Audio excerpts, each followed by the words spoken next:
Otep, bien-aimés frères et sœurs, vous connaîtrez la vérité et la vérité vous affranchira. Ça, c'est pas moi qui le dis, c'est la Bible qui le dit.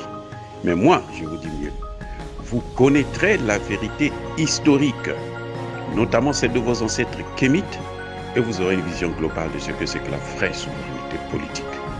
J'ajoute, vous reviendrez à la spiritualité africaine ancestrale et vous comprendrez les enjeux de l'indépendance économique. Et pour terminer, vous accepterez votre identité culturelle kémite et vous obtiendrez deux choses. La première, c'est la paix. La seconde, c'est le développement, à une condition. L'unité de toute l'Afrique noire, l'unité de tous les Noirs du monde entier.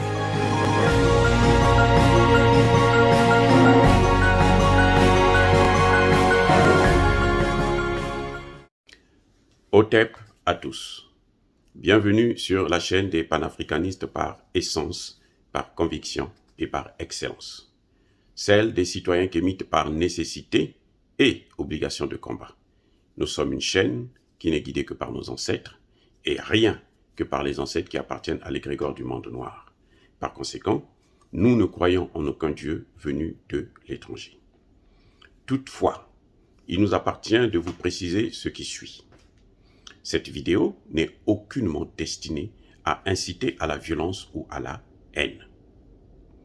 Nous menons un combat politique, géopolitique et géostratégique contre l'impérialisme, le colonialisme, le néocolonialisme et l'endocolonat. Il s'agit pour nous d'apporter notre modeste contribution dans cette noble lutte en faveur de la souveraineté, la dignité et l'unité de l'Afrique. Et ça, c'est exactement ce qu'on appelle le panafricanisme. Ceci dit, bien-aimés frères et sœurs, je veux vous faire écouter une audio. En fait, c'est une vidéo que vous pouvez trouver sur France 24, juste en tapant Guillaume Anselme et Rwanda, génocide, le dernier génocide du XXe siècle. C'est passé il y a près de 3 ans de cela.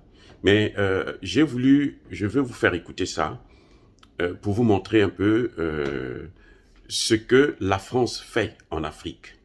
Là, c'est un officier qui a participé à l'opération turquoise au Rwanda lors du génocide en 1994 qui parle, qui témoigne. Après avoir écouté, nous allons tirer des leçons. Ce week-end, le Rwanda commémore le génocide des Tutsis. Il y a 24 ans, près d'1 million d'entre eux ont été massacrés en moins de 4 mois. Un génocide orchestré par l'administration Hutu après la mort de son président Juvenal Habyarimana dans un attentat contre son avion. Dans ce qui est considéré comme le dernier génocide du XXe siècle, le rôle de la France est souvent pointé du doigt, notamment à travers la très controversée opération Turquoise, une opération officiellement humanitaire. Très controversée. Souhaite briser le silence autour de cette opération. Voilà. Ancien officier de l'armée française déployé au Rwanda, Exact. il est l'auteur de Rwanda, la fin du silence. Guillaume Très bien. merci d'être avec nous. Vous avez, dans votre livre, raconté, presque minute par minute, ce que vous avez vécu dans le cadre de cette opération turquoise au Rwanda. Quelle était votre mission initiale?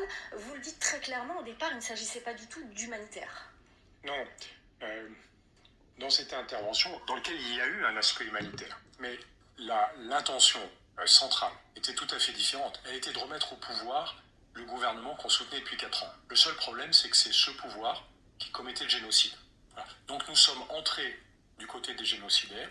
Moi, ma première mission, qui était ma spécialité à l'époque, c'était de guider les frappes aériennes sur le terrain. Parce que pour que des frappes aériennes fonctionnent, il faut qu'en fait il y ait une équipe très très proche des cibles. Et donc j'avais été intégré dans une unité de combat de la Légion étrangère, et l'ordre préparatoire que nous avions reçu, c'était de mener un raid terrestre sur Kigali pour reprendre la capitale du Rwanda et remettre en place le gouvernement de l'époque, en faisant totalement abstraction du fait que ce régime était génocidaire. Et ça a changé au cours, en une semaine pratiquement.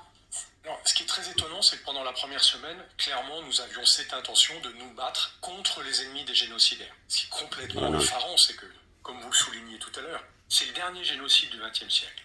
Le seul qu'on aurait pu éviter. Et on a réussi à rentrer du côté des génocidaires. On essaye de les remettre au pouvoir, et assez tard dans l'opération, dans la nuit du 30 juin au 1er juillet, on arrête enfin ces actions offensive contre le FPR au moment où elles vont se déclencher. Je suis absolument persuadé que c'est parce que l'Élysée, à ce moment-là seulement, a pris peur que la France soit condamnée pour complicité de génocide. Mais on a fait quelque chose de terrible. C'est qu'on a créé une zone humanitaire sûre, qui n'a été sûre que pour les génocidaires, Voilà. et qui a permis aux génocidaires Sûr que pour les terroristes. Génocidaires, là, mettez à la place de génocidaires, mettez terroristes. Et la troisième, inacceptable, c'est que nous avons livré des armes aux génocidaires dans des camps de réfugiés au Zaïre, alors que nous étions sous embargo de l'ONU.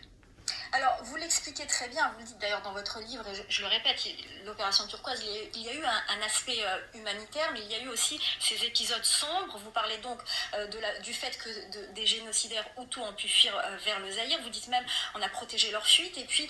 à la place des génocidaires, mettez terroristes, djihadistes.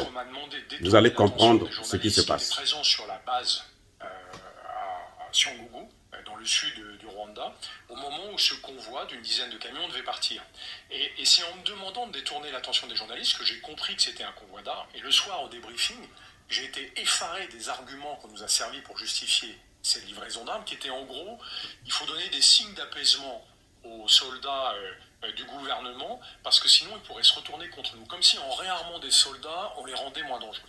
Je souligne quand même une chose, c'est que dans toutes ces actions, et dans mon témoignage, en aucun cas je ne mets en cause mes compagnons d'armes. Ils ont fait ce qu'ils pouvaient de manière très... Alors justement, vous le dites, certains officiers ont contacté le plus haut sommet de l'État, ont essayé de faire passer le message que ce n'était pas une bonne idée de livrer des armes à de potentiels génocidaires dans ces camps, au Zaïre, l'actuel RDC. Quelle a été la réponse à J'ai ce des moment-là ? camarades plus courageux que moi qui ont refusé d'appliquer cette directive et se sont fait tacler par l'Élysée. C'est-à-dire que le sujet est remonté jusqu'à l'Élysée, parce que c'est l'Élysée qui décide en France de ces opérations. Nous étions en gouvernement de cohabitation. L'Élysée, c'est Macron. Le patron de l'Élysée, c'est Macron. Une collision avec une partie du gouvernement de cohabitation. Et ces ordres ont été confirmés par l'Élysée, continuer à livrer des armes dans les camps de réfugiés en allant contre la plus évidente éthique des officiers français. Enfin, je veux dire, ce qu'on a fait est totalement inacceptable. Et ce qui est inouï, c'est que non seulement on l'a fait, mais en plus, ces décideurs politiques le cachent depuis un quart de siècle. Donc ils s'autorisent à le refaire et surtout, ils évitent d'avoir le moindre compte à rendre sur le sujet, puisque nous n'avons pas le droit d'accès aux archives d'une opération qui, je le rappelle, a été présentée comme humanitaire. Très bien. Dans votre livre, vous revenez également sur la tragique histoire de Bicécéro.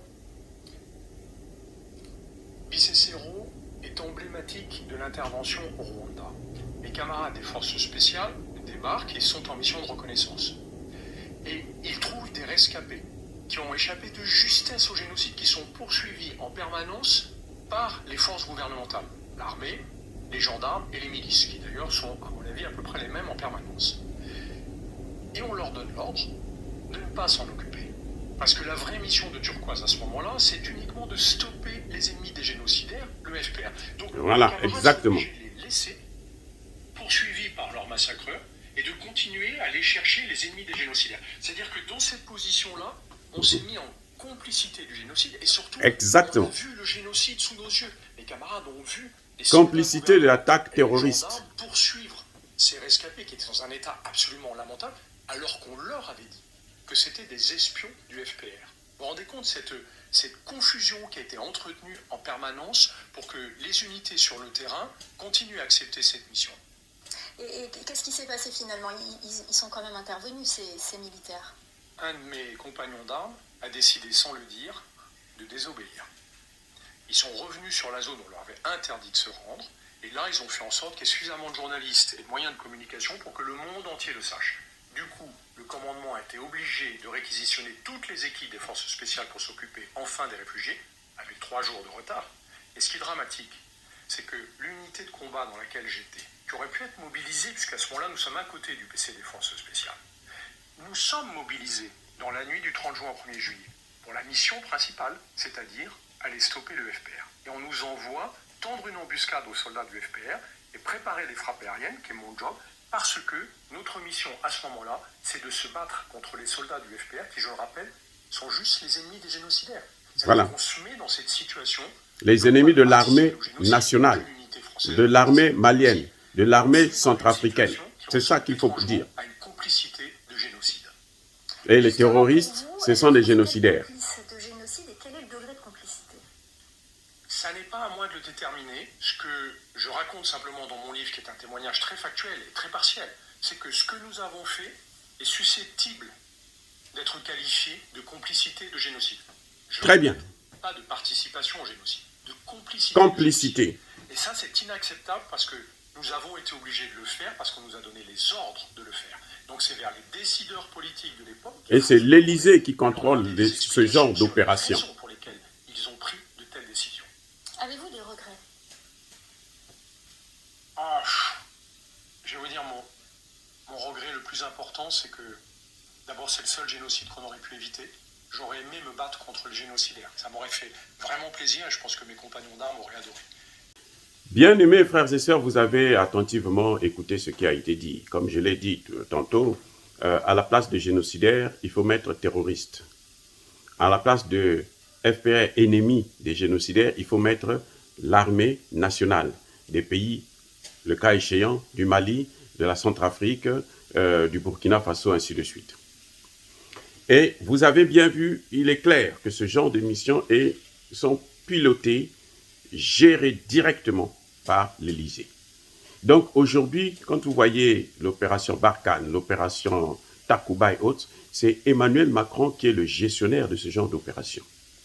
Et ce que vous avez vu là, au Rwanda, c'est exactement ce qui se passe au Mali, au Centrafrique, où ils soutiennent des rebelles comme Bozizé, on lui donne des armes, on protège.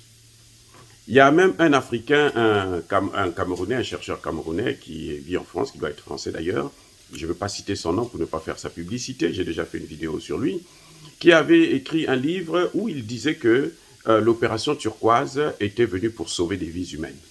Maintenant là, on voit très bien, ça ce sont ceux qui ont participé. Je vous dis encore, vous pouvez aller sur YouTube, vous allez retrouver cette vidéo. Vous tapez Guillaume Ancel, et puis Rwanda, génocide du XXe siècle, vous allez tomber sur cette vidéo. Elle dure à peine 11 minutes, et vous pouvez l'écouter, vous allez voir la vidéo. Je n'ai pas voulu mettre la vidéo parce que, bon, je n'ai pas eu l'autorisation et autres, je préfère vous faire écouter seulement l'audio. Mais, vous voyez, méfions-nous de certains Africains qui accablent nos leaders. On accable Kagame, on dit que Kagame, c'est lui qui a donné l'ordre, c'est pour ça qu'il y a eu des gens. Non. Si Kagame a donné l'ordre de détruire l'avion, de tuer Habyarimana, c'est un coup d'État. Ce n'est pas un blanc-seing pour aller vers un génocide. C'est un coup d'État. Comme on le fait un peu partout, il y a des coups d'État où ça entraîne des morts, il y a des coups d'État où ça n'entraîne pas de morts. Donc, on ne peut pas parler du génocide rwandais en regardant seulement la responsabilité des Hutus et des Tutsis. On veut dégager la responsabilité de la France. Et c'est ce que ce chercheur camerounais a tenté de faire, pour dire que la France n'est pour rien, la France est venue pour sauver Mitterrand. Non, c'est faux, archi faux. C'est comme aujourd'hui, on a vu qu'au Mali, par exemple, les Français viennent avec l'opération Serval, après Barkhane et autres, et en 8 ans, on se rend compte que non, 80% du territoire est dans les mains des djihadistes et des Français. 80%. Pareil, au Burkina Faso, les 2 tiers du territoire sont dans les mains des comment on appelle ça, des terroristes. Ça n'a aucun sens. À quoi ils servent? Ils ne sont pas venus pour nous sauver. Ils ne sont pas venus pour garantir notre souveraineté. C'est pour ça que quand on leur demande de partir, ils ne veulent pas.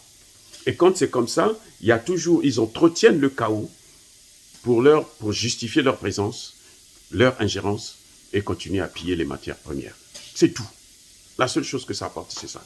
Mais en réalité, ils ne viennent pas pour sauver qui que ce soit. Ils ne viennent pas pour sauver nos pays. Ce ne sont pas des bons partenaires. Là où la France fait 8 ans et a un résultat nul, on voit bien que les Russes viennent en 6 mois, ils apportent la paix. C'est quand même un problème. Il faut se poser des questions. Que sont-ils venus faire? Et ce qui est plus grave, c'est que maintenant, on introduit même les Nations Unies du côté des Occidentaux pour détruire nos pays, alors que les Nations Unies devraient plutôt être neutres. Dire cela, c'est inciter à la haine. Non. Nous sommes une force tranquille. Ya Bakolerve, Ya Malembe, j'ai dit.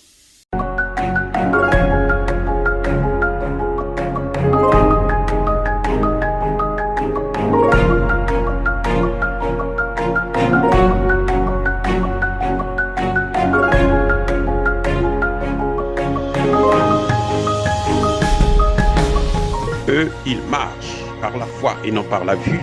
Mais moi, je vous conseille vivement de marcher par la connaissance scientifique et historique, notamment celle de nos ancêtres kémites, par les 5 sens et par l'intelligence.